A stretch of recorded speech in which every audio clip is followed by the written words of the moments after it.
The world is a carefully constructed tapestry of illusions, a collective dream designed to keep the inquisitive mind at rest. We are taught to believe that history is a linear progression of progress and light, yet beneath the soot of forgotten eras lies a darkness so profound that it swallows the very memory of those who inhabited it. Among these shadows dwells the name of Elizabeth Crowe, a woman whose existence was nearly scrubbed from the record, not by accident, but by the sheer terror of those who survived her. To speak of her is to invite a chill that transcends time. Imagine a figure moving through the midnight humid air of the southern fields, her silhouette cutting through the fog with a chilling, cold purpose. She was no spectral myth or campfire ghost. She was flesh, blood, and a terrifyingly sharp intellect. Crowe didn't just inhabit the world of the 19th century, she dissected it, finding the cracks in human morality where she could plant the seeds of her own absolute dominion.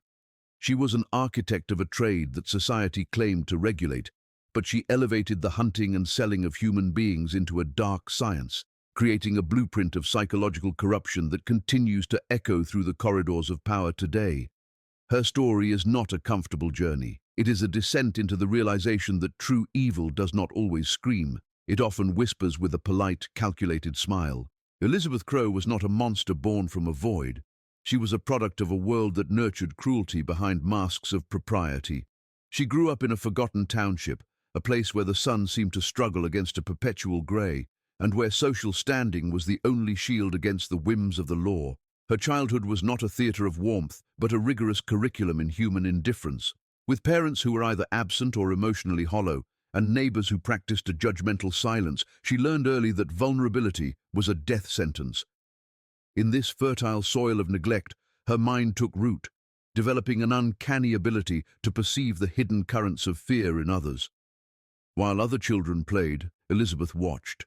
She studied the way the town's elite used their influence to silence the poor, and how the law could be bent with a whispered word or a well-placed coin. She realized that knowledge, specifically the kind of knowledge that people desperately wanted to keep hidden, was the ultimate currency. By the time she reached adolescence, she had already mastered the subtle art of manipulation. She knew that a well-timed rumor could be as lethal as a blade, and that true power was seized, never given. She didn't seek to belong to the society she saw. She sought to master its hidden mechanics, turning her observations into a shadowed apprenticeship in the anatomy of human domination. As she matured, Elizabeth's experiments in control became more sophisticated and far more sinister. She didn't begin with the grand machinery of the slave trade. She started small, testing the boundaries of submission on the helpless creatures and people within her immediate reach. Whether it was the servants in her household or the stray animals in the woods, she applied pressure with surgical precision, observing exactly when a spirit would break and when it would merely bend. These were not impulsive acts of violence, but cold, calculated research. She was mapping the human psyche, learning how trauma could be layered to produce a specific result: absolute obedience. She noticed that physical pain was a blunt instrument, one that often invited rebellion, but psychological terror was an invisible chain that the victim would eventually forge for themselves. She watched the local merchants, the plantation owners, and the sheriffs, absorbing their methods of authority and refining them into something far more potent. She saw how they used the threat of the other to keep their populations in check, and she realized that if she could become the source of that threat, omnipresent yet unseen, she could dictate the reality of everyone around her. She was preparing for a life where people were not individuals, but pieces on a chessboard of her own making.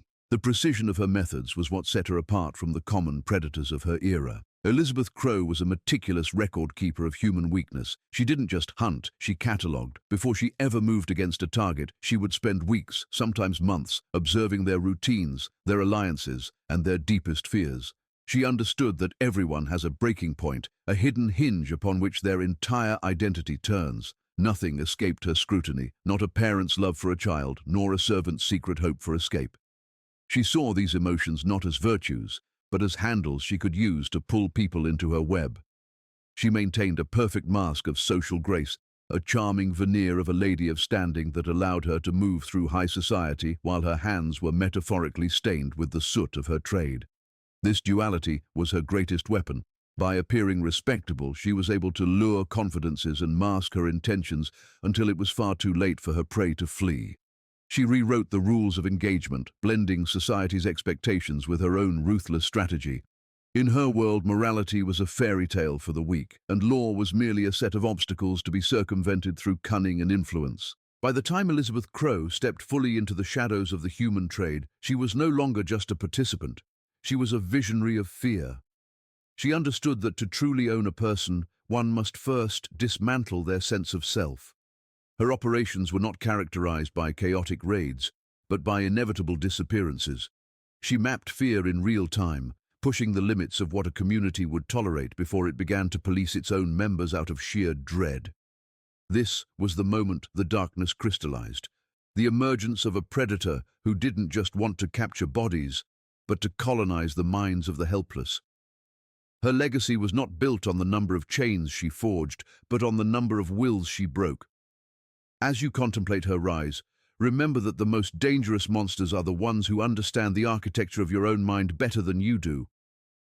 She was the silent force that turned the world into a labyrinth of invisible rules, where any step out of line could summon a terror that left no trace. This was the birth of a legend, a whispered story designed to break the spirit of entire regions before a single lash was ever drawn. Her story is a lesson in the terrifying potential of a mind dedicated to the mastery of human weakness. The transition from a student of cruelty to a master of systemic domination required more than just malice. It required an organizational genius that the world was unprepared to face. Elizabeth Crowe understood that the physical act of capture was merely the final step in a much longer, more intricate process of psychological erosion. She began to operate not as a common kidnapper, but as a cold-blooded engineer of human despair. Her operations were characterized by a chilling silence that defied the loud, violent norms of the era. Crowe did not need a small army to enforce her will. She used the existing structures of society as her primary tools. She began by mapping out the social and emotional geography of the regions she targeted. She didn't just look for vulnerable people, she looked for the gaps in their support systems. She studied the paths where the law didn't reach, the communities where a missing person would be written off as a runaway, and the families whose internal fractures made them easy to manipulate. To Crowe, every human relationship was a potential leverage point. She was an invisible architect, building a framework of fear that was so integrated into the daily lives of the local population that people began to accept the disappearances as a natural, if terrifying, part of their environment. One of Crowe's most terrifying innovations was the weaponization of anticipation. She realized that the mind is its own worst enemy when faced with an undefined threat. Instead of striking quickly, she would linger in the periphery of a community's consciousness for weeks. A stray shadow seen near a worker's cabin, a strange mark left on a gate, or a series of cryptic rumors planted in the local tavern, these were the bricks she used to build her psychological prison. By the time she actually moved to seize a target, the individual was often already paralyzed by a sense of inevitability. She didn't just take people, she made them feel as though they had already been taken. This method ensured that resistance was minimal. When the physical chains were finally applied, they felt like a formality compared to the mental shackles she had already forged. Her surgical precision meant that she never left a trace that could lead back to her directly. She utilized a network of informants who didn't even realize they were working for her, people who traded snippets of information for small favors, unknowingly feeding the predator the data she needed to select her next victim. Crowe's facility for control extended deep into the mechanics of identity. She understood that to make a human being truly submissive, you must first strip away the anchors of their soul. When she captured individuals, her first act was not one of violence, but of profound psychological disorientation. She would move her captives through a series of liminal spaces, basements, hidden forest camps, and windowless wagons, where time and location became meaningless. She used sleep deprivation, sensory overload, and calculated bursts of kindness to fracture the captive's sense of reality. By the time a person reached her final holding area, they had often lost their sense of name, origin, and hope. She wasn't just selling labor, she was selling broken wills. This process was so effective that many of her victims stopped trying to escape even when the doors were left unlocked. They had been convinced that Crowe was omnipresent, that her eyes were everywhere, and that the world outside her control no longer existed. This was the Crowe method, a dark curriculum in human dismantling that she refined with every new shipment of souls she sent into the void. The genius of her architectural approach lay in how she managed her public persona alongside her secret atrocities. While she was orchestrating the erasure of entire families, Elizabeth Crowe was often seen attending the most prestigious social functions in the region. She would sit at dinner tables with the very judges and sheriffs who were tasked with investigating the mysterious disappearances that plagued the area. She used these interactions to gather intelligence, subtly steering conversations to find out which areas were being patrolled or which investigators were getting too close to the truth. She was a master of the polite mask, using her charm to disarm suspicion and her wealth to buy the silence of those who might have otherwise spoken out. Her social standing served as a fortress, a high wall of respectability that blocked any attempt to peer into the darkness of her true trade. She understood that society rarely looks for monsters among the elegant and the refined.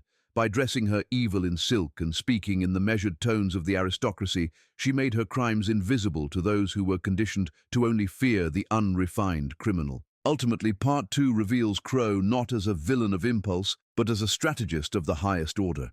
She recognized that the most efficient way to manage a large-scale system of oppression was to make the victims participate in their own containment. She created hierarchies within her captive groups, rewarding those who informed on others and brutally punishing collective defiance. This turned the oppressed against each other, ensuring that no unified resistance could ever form. She was the silent engineer of a machine that ran on human fear and social compliance. Her legacy in this phase of her life was the creation of an economy of terror, where human lives were liquidated with the same cold detachment one might use for agricultural ledgers. She had elevated the trade of human beings into a dark art form, proving that with enough psychological insight and strategic patience, one woman could cast a shadow over an entire civilization. She didn't just follow the rules of the dark world she inhabited. She rewrote them, creating a legacy of invisible control that would haunt the landscape for centuries to come. The true horror of Elizabeth Crowe's ascendancy lay not in her ability to evade the law, but in her capacity to inhabit and corrupt it. She realized that a predator operating outside the law is eventually hunted down, but a predator who becomes the law is immortal. Part 3 of our descent explores the system of shadows, the period where Crowe stopped avoiding the structures of civilization and began to rewire them to serve her dark purposes. She understood that every society, no matter how ostensibly moral, is built upon a foundation of administrative vulnerabilities, greed, and the desire for order. She began to target the pillars of local stability, the magistrate's office, the counting houses, and the church vestries. Her approach was subtle. She didn't use overt bribery, which left a trail of evidence, but rather a sophisticated form of mutual obligation. She would provide high-interest loans to struggling lawmen or offer insider information to ambitious merchants, effectively turning the community's leaders into silent partners in her enterprise. By the time these men realized the nature of Crowe's trade, they were already too entangled in her web to extract themselves without inviting their own ruin. She had created a silent consensus where the preservation of her business became synonymous with the preservation of their own reputations. This institutional infiltration turned the geography of the region into a series of blind spots where the law simply ceased to exist. When families reported a missing loved one, the paperwork would mysteriously vanish between the sheriff's desk and the judge's chambers. Witnesses who dared to come forward were met with a wall of polite skepticism from the very officials meant to protect them. Crowe had successfully weaponized the bureaucracy against the people it was designed to serve. She used her legal and social connections to create a legitimate front for her operations, registering her transport wagons as merchant fleets and her holding pens as agricultural storage units. This administrative camouflage meant that even if a suspicious passerby saw something untoward, the records would show nothing but standard commerce. She was the master of the paper trail that leads nowhere, ensuring that her atrocities were buried under layers of mundane filing and legal jargon. To the casual observer, Elizabeth Crowe was merely a savvy businesswoman and a pillar of the community, while beneath the surface, she was the primary engine of the region's most terrifying human extraction network. Crowe's manipulation of the justice system was matched by her calculated exploitation of religious and moral hierarchies. She understood that in the 19th century, the pulpit held more power over the human mind than the gavel.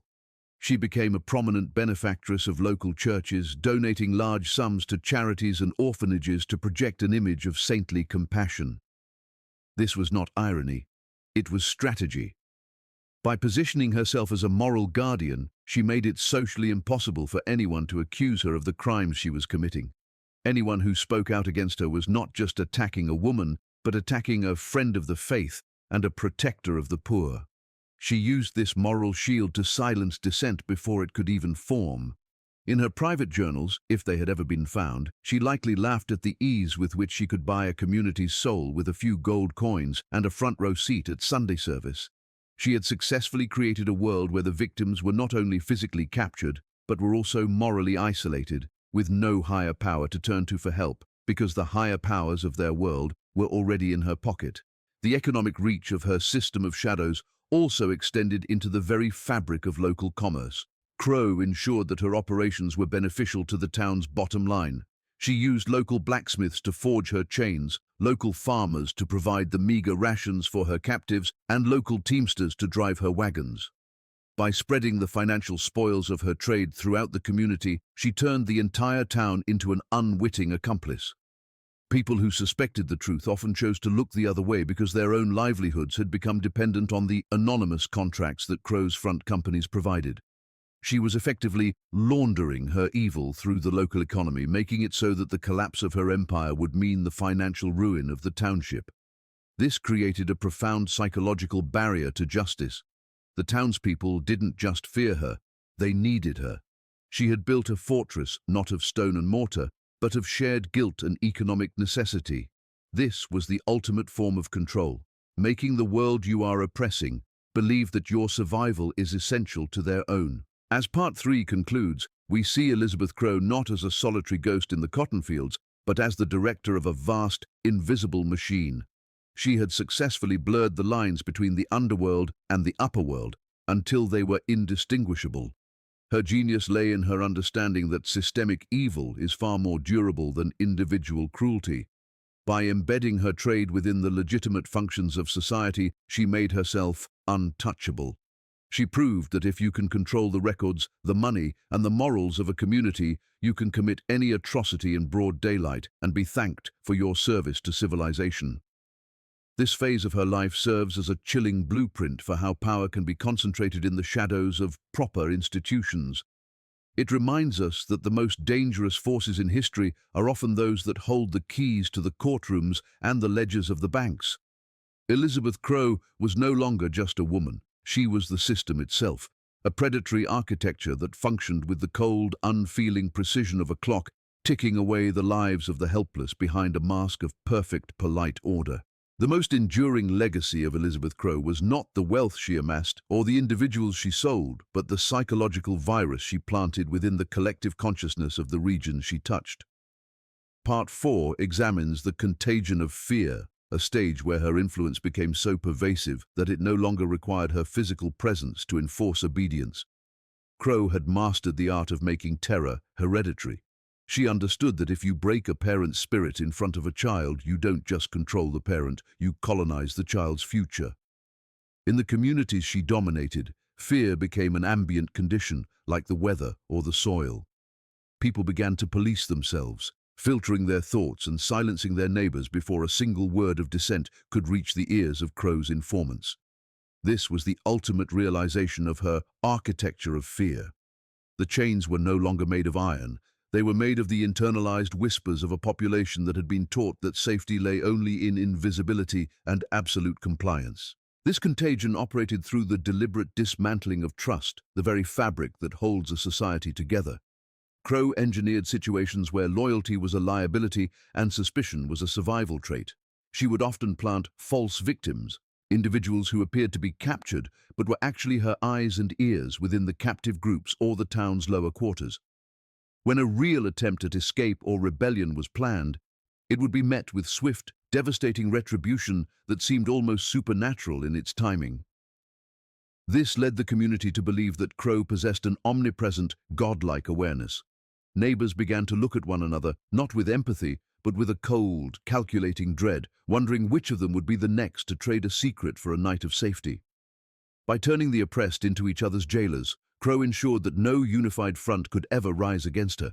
The psychological isolation she imposed was more effective than any wall, creating a fractured society where the only commonality was a shared, silent submission to her unseen will.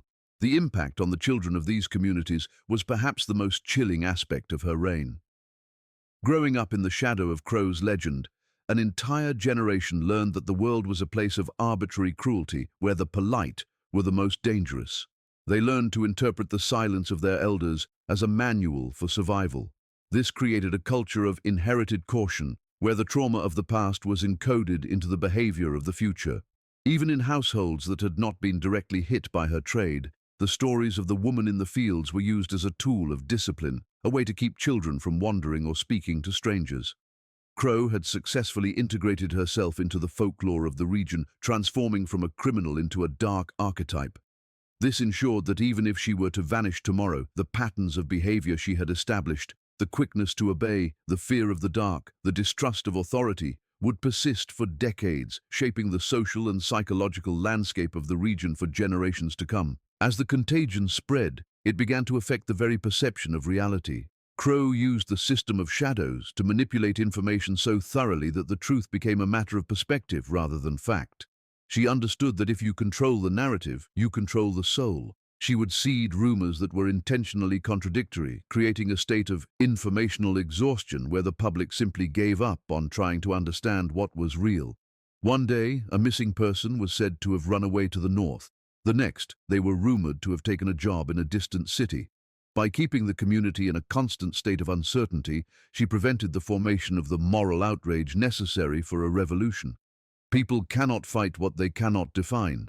This psychological blurring was a deliberate tactic to ensure that her operations remained in a state of perpetual ambiguity, allowing her to move through the world as a ghost while her influence functioned with the weight of an anchor. Part 4 concludes with the realization that Elizabeth Crowe had achieved a form of immortality through trauma.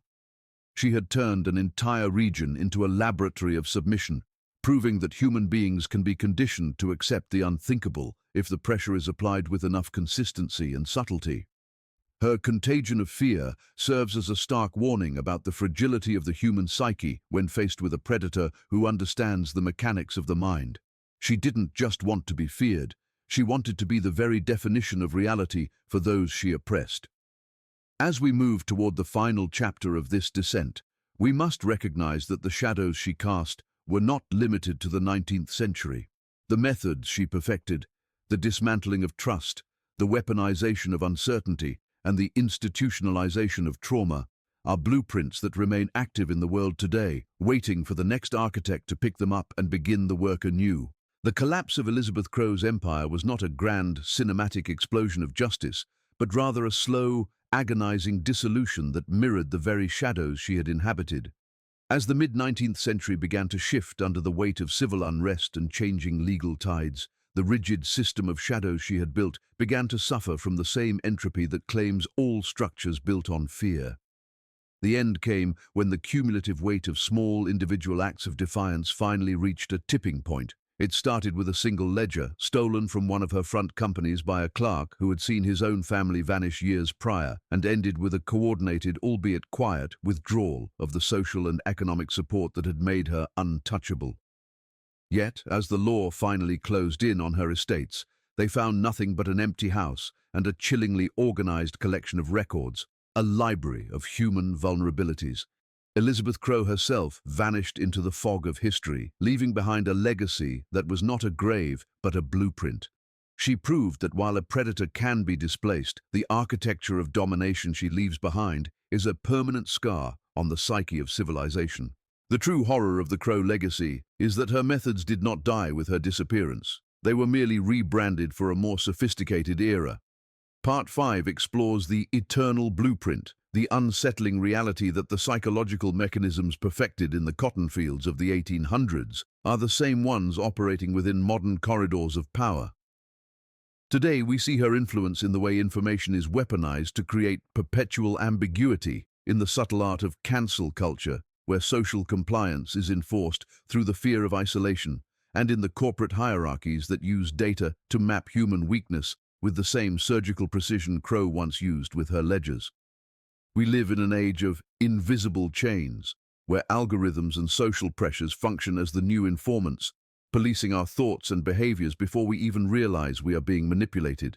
The Crowe method has evolved from physical capture to digital and psychological containment, proving that the desire to dominate is a persistent thread in the human story, always seeking new technologies to mask its ancient predatory face. This blueprint remains active because it exploits the fundamental vulnerabilities of the human mind, our need for belonging, our fear of the unknown, and our tendency to seek order at the cost of liberty. Modern institutions, whether they be governments, massive corporations, or hidden influence groups, frequently utilize the contagion of fear to ensure a self-policing public. By manufacturing crises and seeding distrust among neighbors, they create a fractured society that is too busy fighting itself to look upward at the architects of the chaos. We see the echoes of the polite mask in the sanitized language of bureaucracy and the respectable veneer of those who profit from global instability.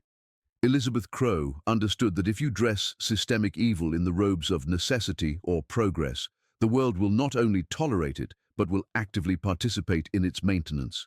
Her story is a mirror, reflecting the hidden mechanisms that shape our present reality, urging us to recognize that the structures of fear and dominance she pioneered are still very much alive, operating just beneath the surface of our civilized world. To survive in a world governed by these invisible blueprints, one must develop a mastery of awareness.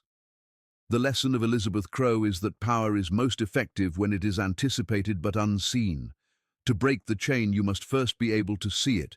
This requires a relentless commitment to critical thinking and a refusal to be paralyzed by the informational exhaustion that predators use to mask their movements. We must learn to identify the signatures of control, the veiled threats, the manufactured silences, and the subtle pressures to conform wherever they appear. Just as the communities of the 19th century eventually found the cracks in Crowe's empire through small acts of individual agency, we too can destabilize modern systems of oppression by refusing to play the role of the unwitting accomplice. Awareness is the only weapon that can penetrate the system of shadows, and the knowledge of history's darkest architects is the first step toward ensuring their methods no longer hold dominion over our future. As we reach the final edge of this descent, the story of Elizabeth Crowe stands as both a warning and an invitation. It is a warning that the monsters of history are rarely the ones who scream, but the ones who organize, calculate, and manipulate behind masks of propriety. It is an invitation to reclaim the sovereignty of your own mind from the architectures of fear that seek to inhabit it. Tonight, as the shadows settle, remember that you have seen the unseen. You have decoded the mechanisms of a terror that hoped to remain forgotten, and in doing so, you have transformed your perception of the world you thought you knew. The abyss has looked back at you, and you have walked away with the dangerous knowledge of how power truly operates. Carry this vigilance forward into the light, for in a world where the shadow knows shadow, the only true liberation is the courage to see through the soot of history and recognize the chains before they are forged. The descent is over, but your observation has only just begun.